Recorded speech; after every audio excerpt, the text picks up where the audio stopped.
Nick, good to chat to you again. How you doing? Yeah, I'm good, thank you. Never seems to slow down, but that's okay.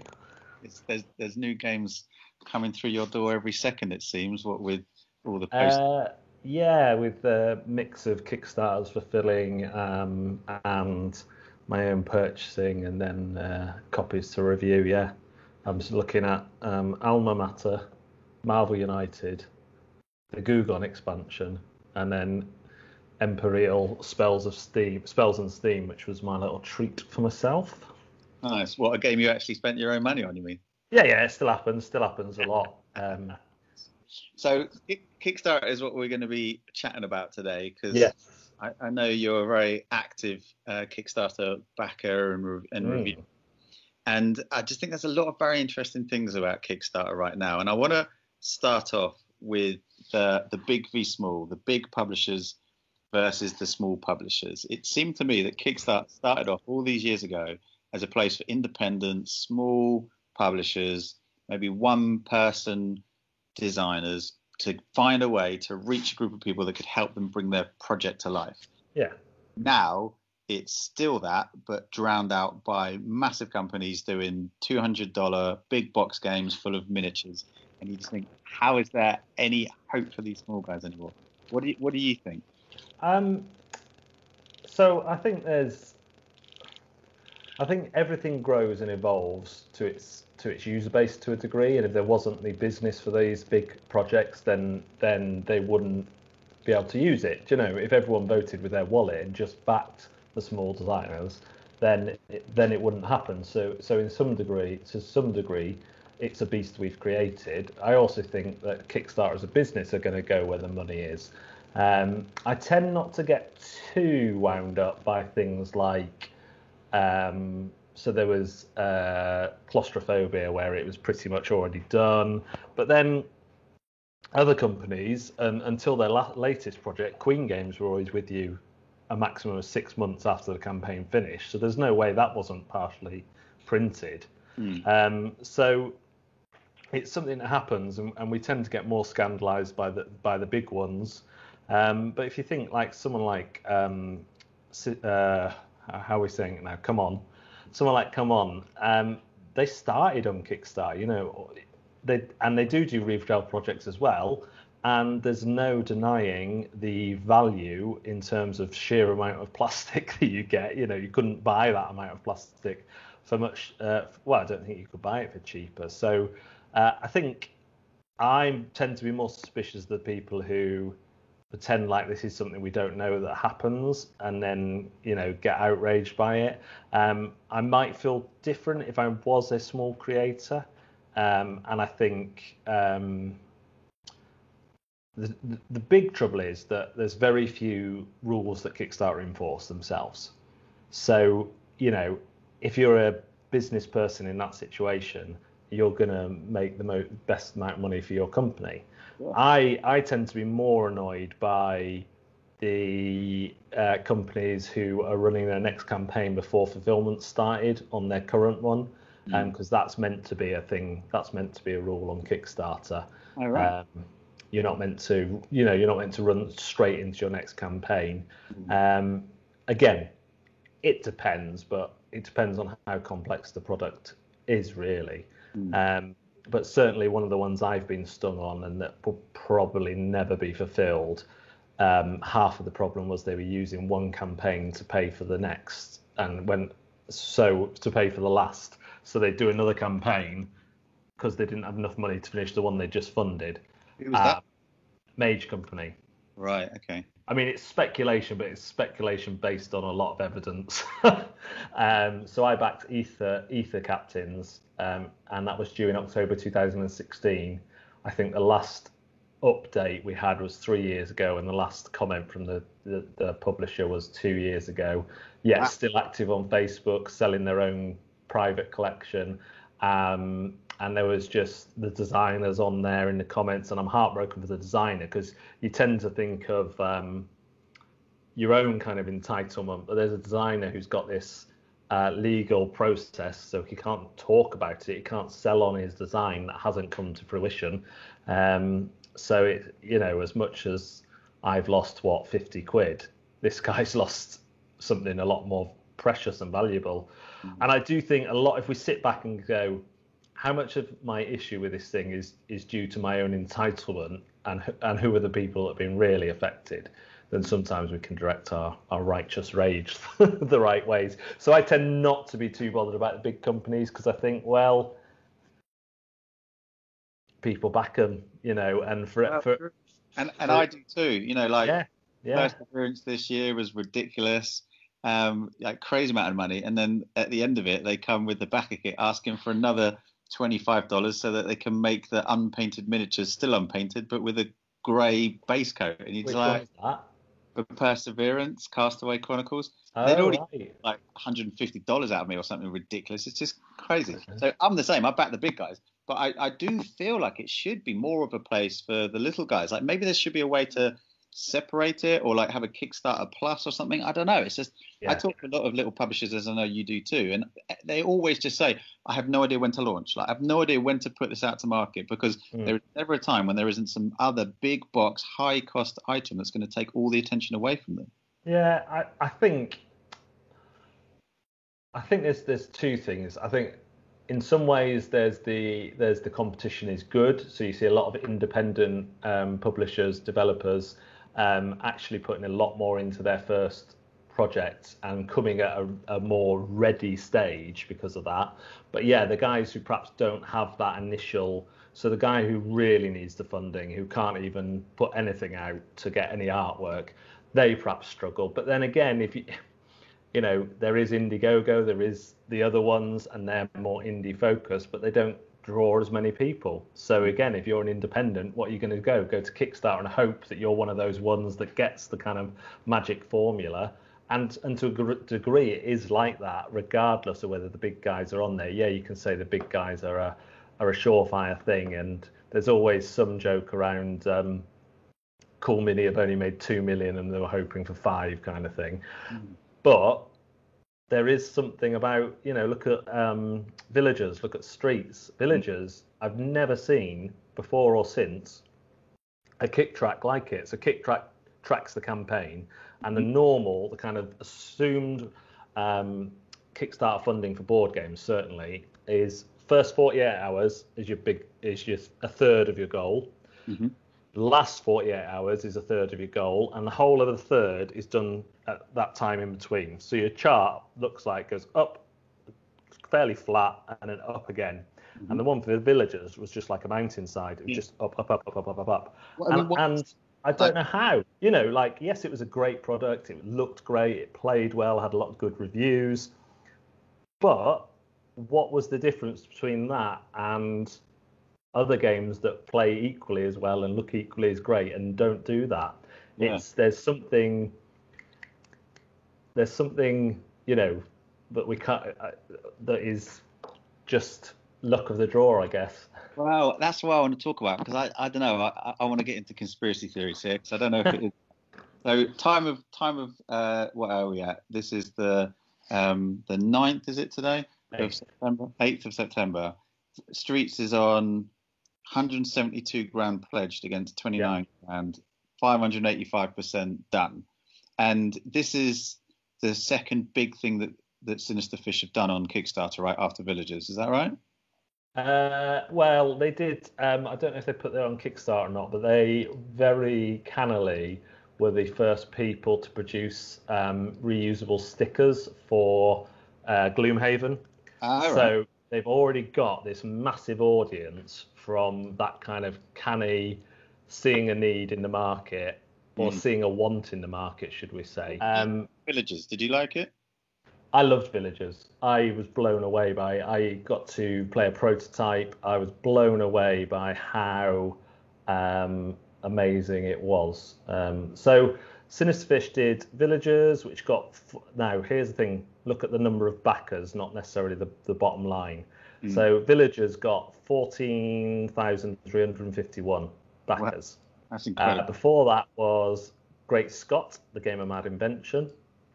So there was one before that as well, which got 564 backers. So you can already see between their first and their second, there's a massive jump of almost 14,000 people. Yeah. But Great Scott, I remember Great Scott. Do you know what I mean? It's one of those ones that I remember hearing about. So it's not like it was. There was quite a lot of UK certainly at the time press about it. So there's that. Do you know what I mean? It's a game that you've heard of. Currently, Streets is on how many backers? So 4,000 backers with 4,600. So I don't think Streets is going to end up with the same amount of backers. I think Streets will end up with less backers than Villagers. Not by loads. I think it'll get to, what are we, 22 days ago. It will definitely get to 10, 12,000 backers. You think so? I mean, I didn't back Villagers. I bought that at retail, but randomly got the Kickstarter version and loved it too. And so I have backed Streets. I'm excited about it, and I agree with all the things you've said about it. But yeah, it's interesting how there are certain games, because it's cool. Like, it's a cool game, Villagers, but it's not groundbreaking. It's really fun. It's really smooth. Like, it's really tight. Yeah. But it's not groundbreaking. It's not doing anything specifically new. And I would argue is the same. Like, you've played it, so you can tell. I haven't played it yet. You can say, is it doing anything remarkable? I think Streets probably does do a little bit different in terms of so there's this movement mechanic where you're trying to influence the people on this shared tableau that you're building, made up of the tiles, the buildings. And the only thing I've kind of seen like that is always on your own tableau. So Santa Monica, you're trying to move people around, but that's a bit more complex because you have to get movement points. Glenmore, you're trying to move your people around so you can build out more. On the Streets, the people are very what's the word? They're flaky. They don't have any loyalty. They just go to where they want to go. Right. So if you've just scored a building with 5 yellow people on, then your ownership is going to come off that building, and those 5 yellow people, or I think they're hipsters in the game, will go to the next available yellow building, which might be mine. Here's the rub. If you have another yellow, if there's a yellow building that's owned by you and owned by me, the person who closes out the street that just scored gets to choose where they go. So you're always compelled to kind of look forward and go and try and manipulate the people as well as the buildings. So sometimes you're going to be closing out streets earlier than you want to, sacrificing points because you don't want me to get a shed load of these people suddenly on my buildings, because each person's worth 1 point each. Right. And then if there's no available building, they stand up, and as soon as you build a building of that colour, they go there. And that was quite neat, that kind of manipulation.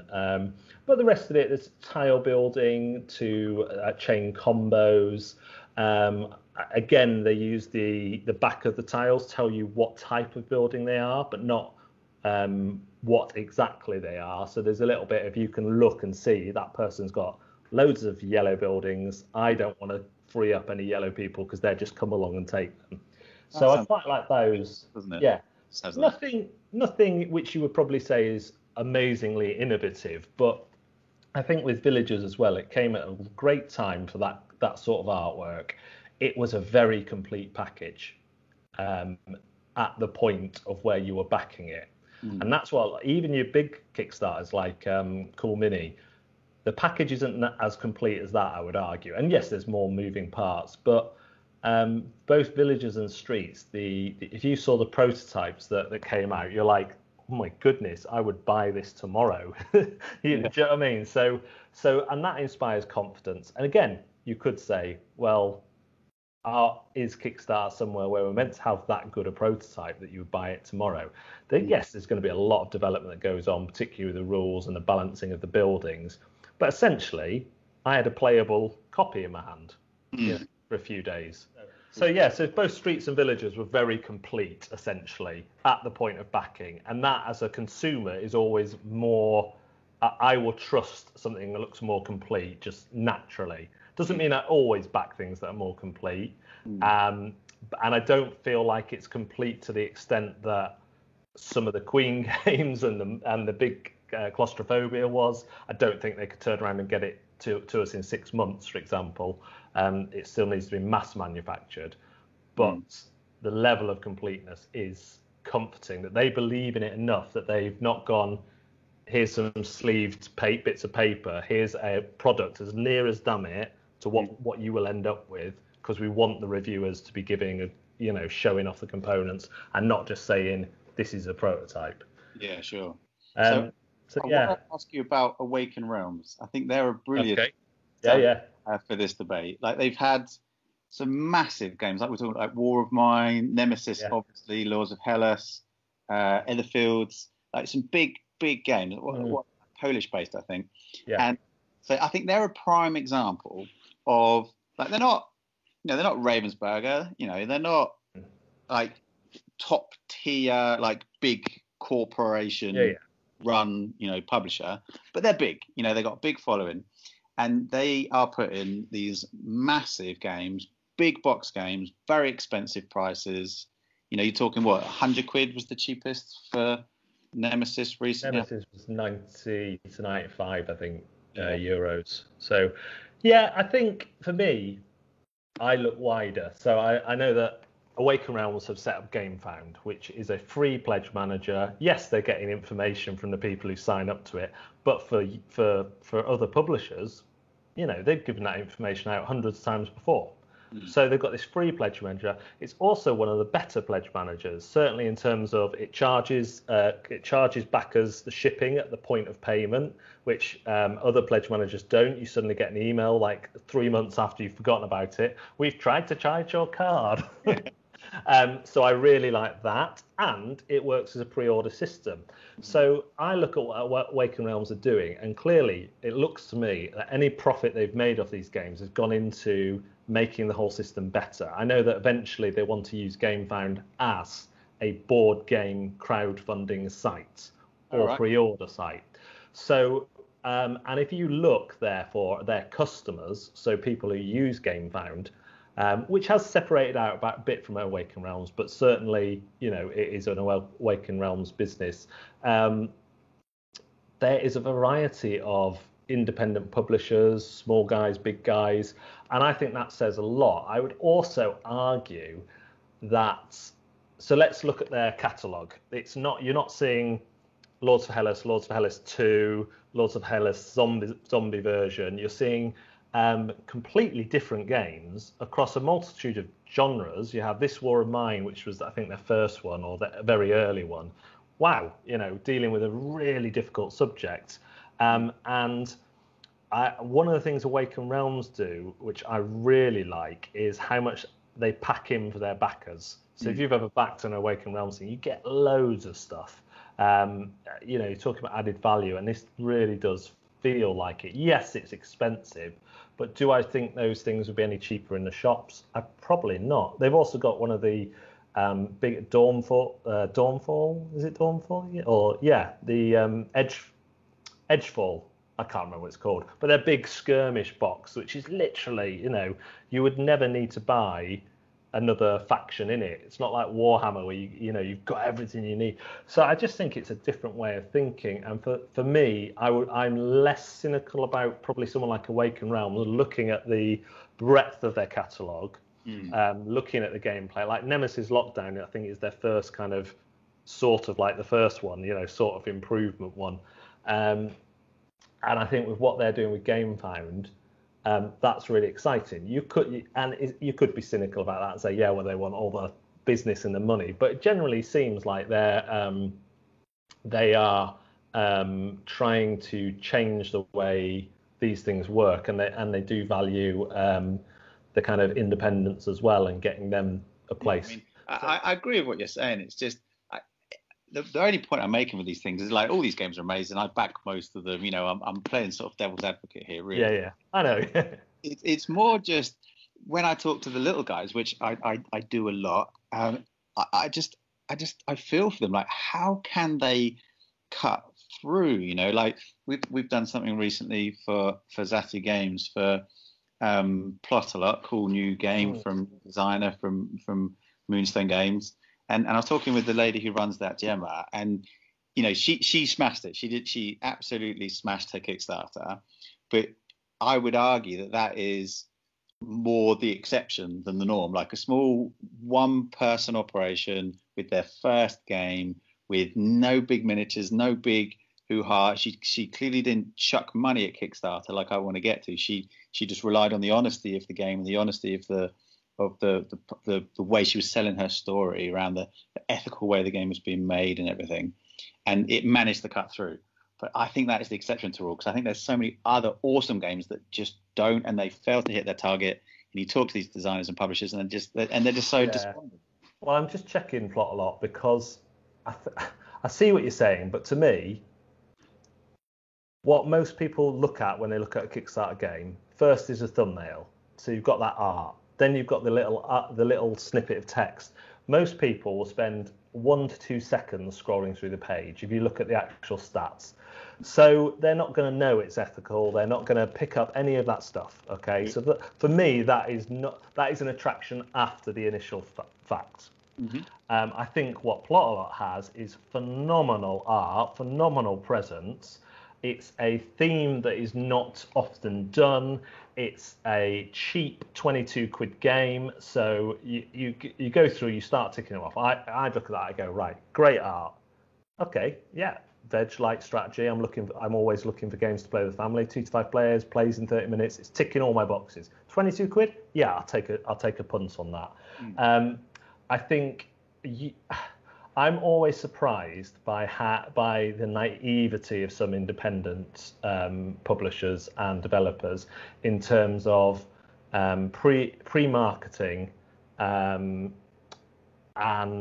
that sort of thing. And in doing, I think I've been surprised as well by a designer's inability to sell their game to me through contacting me for reviews and stuff. So I think there is sometimes a kind of hesitance to get experts on board. Mm-hmm. And I think if you can't do it yourself, if you can't do something like this Plot-a-Lot, which looks like it's had it looks professional. It doesn't look like someone working at their garage or their house or whatever. It looks like a published game almost already. So it has that same thing. To me, that has what Villagers and Streets had. It has that kind of completeness about it. There's already a lot of thought. Backer-wise, 421 backers. So yeah, I mean, anytime you're getting up to around 500 backers, that is a real, because that's the important thing. How many people you have then loyal to your kind of company going forward. But yeah, I think it's one of those things. There is no magic formula. If I ever finish one of my prototypes, I will be pitching to publishers. I won't be going to Kickstarter. I couldn't deal with the stress. Oh, I've got a test for you. See if you can do this. Okay, I'm going to give you some statistics. And I'm going to see if you can guess the game. Oh, okay. I'm being a bit, but I'll see how we get on.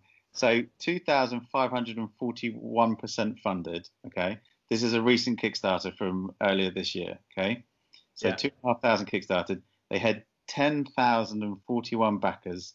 They got 456 grand against a pledge of 17.9. Yeah. Okay.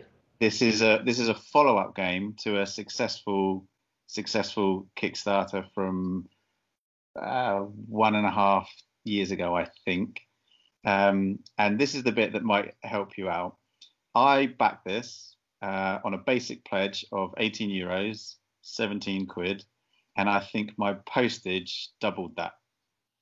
Oh, Railroad Inc. Yeah. Yeah.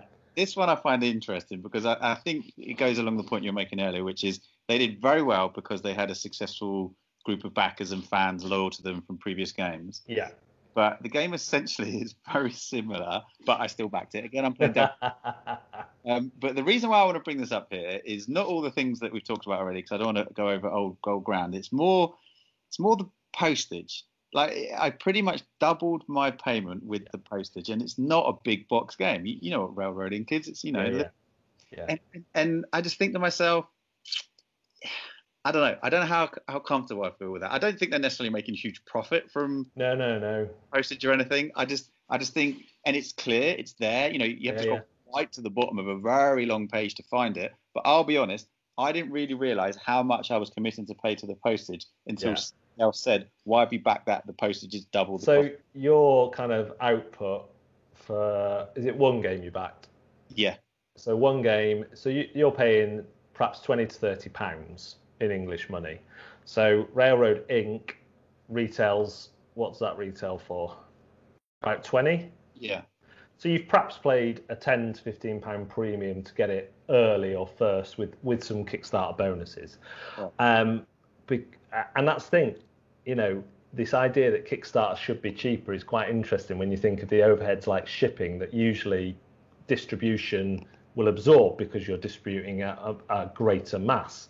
And I think that's only going to get worse, particularly for the UK. It's unknown how that will happen. It's already, you know, we always ask if you're a UK resident and you're backing a Kickstarter, is this EU friendly? Well, now we've got to say, is it UK friendly?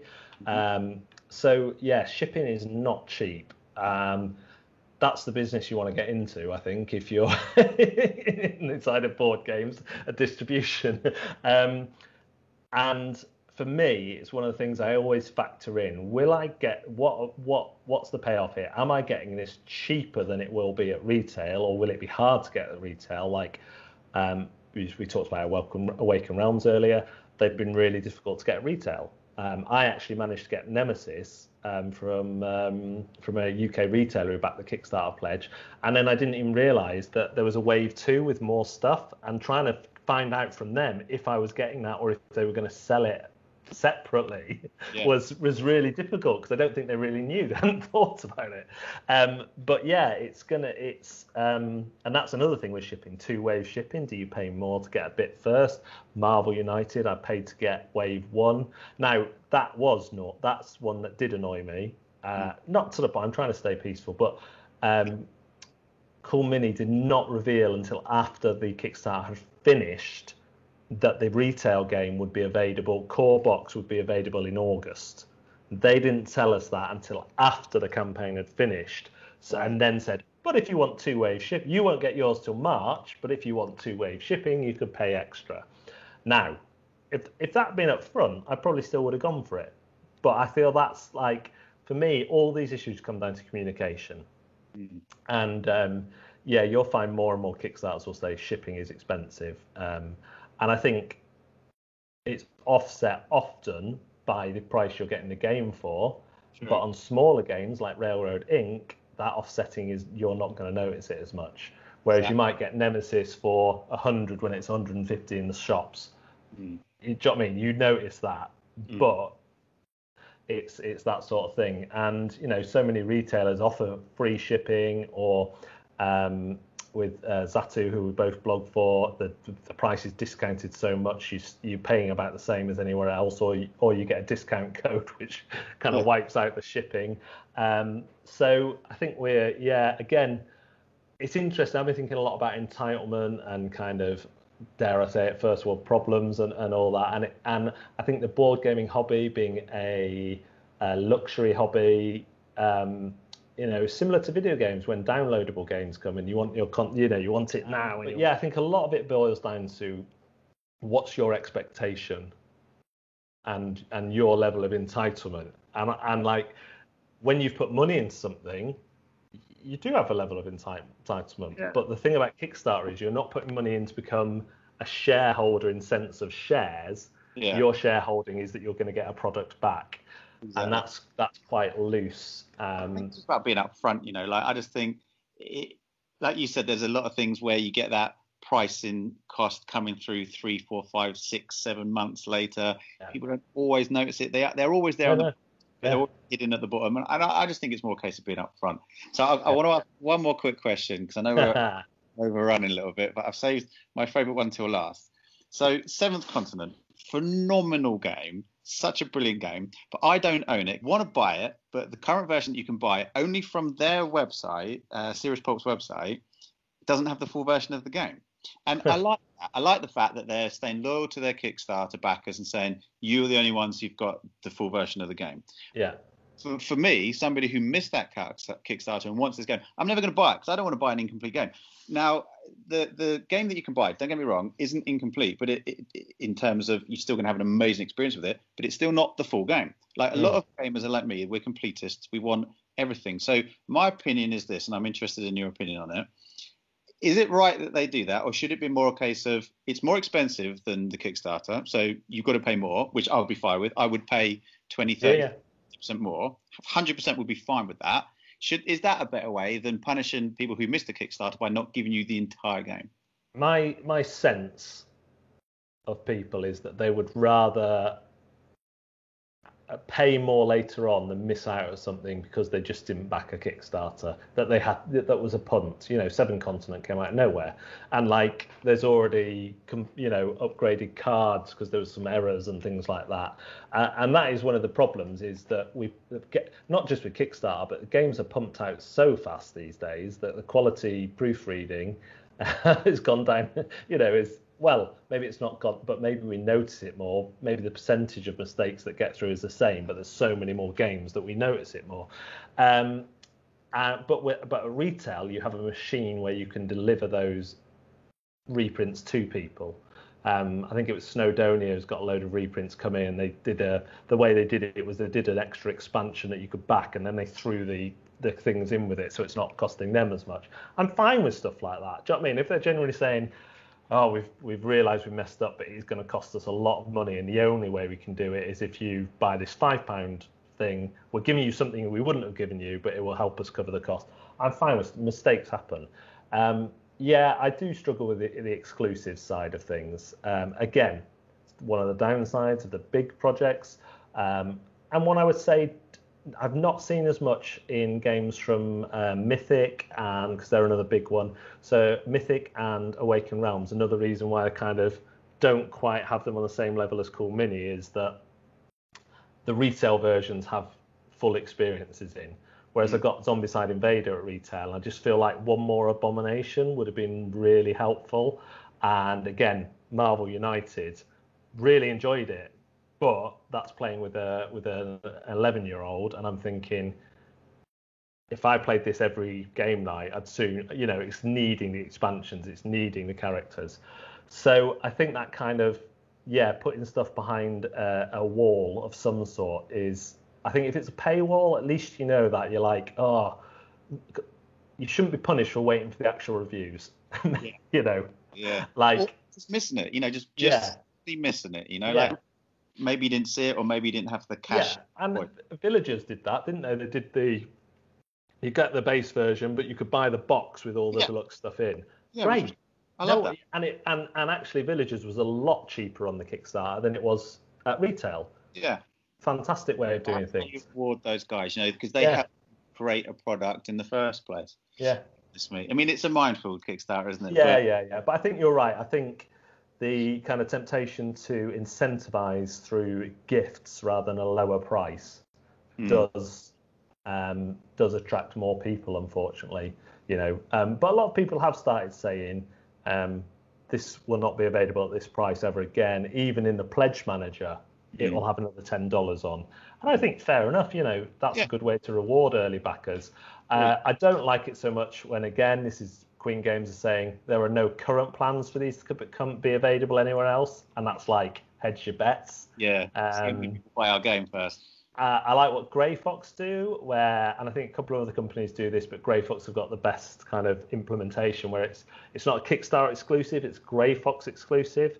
So you get it if you back then, but then it will only be available through their web store and conventions after that.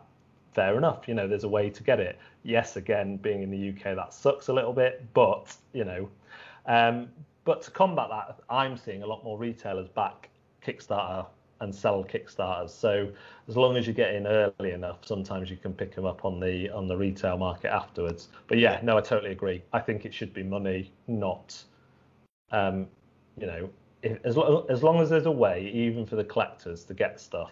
I got Bruce Lee for Unmatched because I heard it wasn't going to come out in the UK, and then it did. But that's the kind of thing, isn't it? But you kind of live with those decisions, and you make them because you're a collector. But I'm on the same boat with you there. I think I could talk to you about Kickstarter for hours, but we'll save the questions for the next one of these we do. Nick, I really enjoyed that. Thank you for your insight. Hopefully we can do another one of these again in the future. Take care. See you now.